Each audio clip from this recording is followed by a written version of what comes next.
Pelaku ini adalah suami ketiga korban yang dia pekerjaannya hanya kuli bangunan. Dia sudah pernah clash dengan keluarganya terkait dengan tanda tangan harta gono gini. Nah, pada saat sudah menjelang 4 bulan pernikahan, sudah mulai terjadi keretakan rumah tangga.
Saya jelaskan motif pembunuhan. Motif pembunuhan ini murni motif ekonomi. Jadi yang pertama,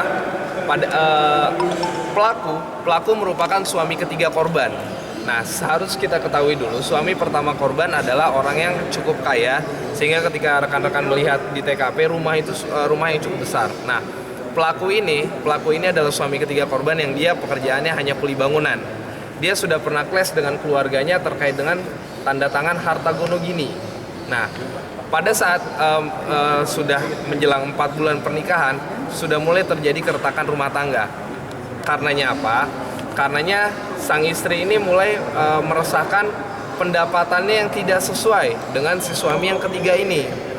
Akhirnya hal itu membuat si suami ini sakit hati. Di sisi lain, suami ini masih mengharapkan harta gono gini dari istri atau si korban tersebut, sehingga terjadilah pembunuhan tersebut.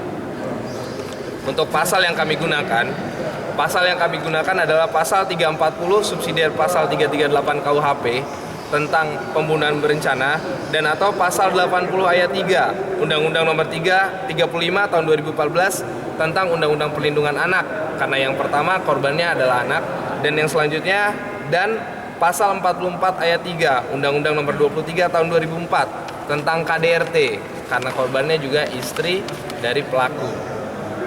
Ancaman hukuman maksimalnya adalah ancaman mati atau hukuman penjara seumur hidup.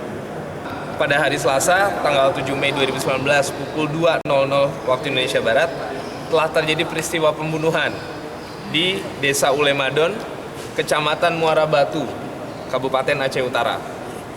Identitas korban yang menjadi korban pembunuhan ini ada 3 orang. Yang pertama adalah Ibu Irawati, umurnya 35 tahun, pekerjaannya ibu rumah tangga. Yang kedua Zikri, umurnya 14 tahun, statusnya sebagai anak korban yang pertama. Dan yang kedua adalah anak bayi, anak korban yang selanjutnya berumur 16 bulan. Kronologi kejadiannya pada hari Selasa tanggal 7 Mei 2019 pukul 4.00 penyidik telah menerima informasi bahwa telah terjadi pembunuhan di Desa Ulemadon dengan korban 3 orang. Lalu pada pukul 5.00 WIB penyidik Satreskrim Polres Lombok Mabes menuju ke TKP untuk melakukan olah TKP. Di sana kami menemukan fakta. Yang pertama, orang pertama yang mengetahui telah terjadinya pembunuhan ini adalah anak ketiga dari korban. Anak ketiga dari korban yang masih berumur 4 tahun. Anak itu loncat dari lantai 2 rumahnya untuk melarikan diri dari kejaran si pelaku. Lalu si korban ini, anak berumur 4 tahun ini melapor kepada tetangganya. Lalu tetangganya ini beserta masyarakat mendobrak masuk ke rumahnya karena rumahnya terkunci. Nah, barulah ditemukan ada mayat, melapor kepada penyidik, maka penyidik jam 5 sudah datang. Lalu kronologis penangkapan, saya jelaskan kronologis penangkapannya. Pada pukul 5.00 WIB, penyidik telah sampai di TKP untuk melakukan olah TKP. Di TKP, penyidik mendapatkan yang pertama adalah foto pelaku. Ya, pertama foto pelaku. Saya jelaskan dulu, foto pelaku di sini penyidik dapatkan setelah kami melakukan penggeledahan rumah secara penuh. Kenapa? Karena pelaku sebelum melakukan aksinya dia sudah merencanakan atau dia sudah menyiapkan dengan cara dia menghilangkan semua foto-fotonya di rumahnya, lalu dia menghapus semua foto-fotonya di akun media sosialnya, baik itu Facebook hanya ada Facebook. Ya, dia sudah menyiapkan terkait dengan pembunuhan ini. Lalu setelah selesai olah TKP pukul 6, pukul 7.30 penyidik mendapatkan informasi bahwa tersangka berada di Banda Aceh, di Aceh Besar, di sekitar Bundaran Lambaro. Lalu penyidik Satreskrim Polres Lok Sumawe berkoordinasi dengan Subdit Jatan Ras Polda Aceh untuk meminta backup penangkapan tersangka. Akhirnya pada pukul 08.00 tersangka dapat diamankan oleh penyidik. Jadi tersangka dapat ditangkap 4 jam setelah penyidik menerima laporan. Ya, itu yang pertama. Yang kedua, identitas tersangka. Saya jelaskan, identitas tersangka bernama Aidil Syahputra, umurnya 40 tahun, pekerjaannya sebagai kuli bangunan, alamatnya di Kelurahan Sugiharjo, Kecamatan Batangkuis, ke Kabupaten Deli Serdang, Provinsi Sumatera Utara.